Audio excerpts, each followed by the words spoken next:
মিশরের আকাশে নেমে এসেছিল অন্ধকার, এক অত্যাচারীর রাজত্ব, ফিরাউন।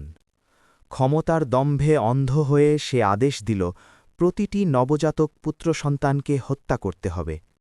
এক অসহায় মা সন্তানের জীবন বাঁচাতে তাকে নীল নদের জলে ভাসিয়ে দিলেন।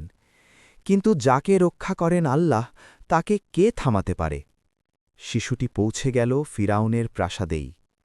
বছর পর সেই মূসা ঘোষণা দিলেন, আমি বিশ্বজগতের রবের প্রেরিত রাসূল। আল্লাহর কুদরতে তার লাঠি পরিণত হল বিশাল অজগরে, আর মিথ্যা হার মানল সত্যের কাছে। সামনে উত্তাল সাগর, পেছনে ফিরাউনের বাহিনী। মুক্তির পথ কোথায়? তিনি বললেন, কক্ষণো না, নিশ্চয়ই আমার রব আমার সাথে আছেন। এক আঘাতে সাগর দুভাগ হয়ে গেল, সৃষ্টি হল মুক্তির পথ। আর অহংকার ডুবে গেল সাগরের অতলে। অহংকার পতনের মূল, আর আল্লাহর ওপর ভরসাই মুমিনের প্রকৃত শক্তি।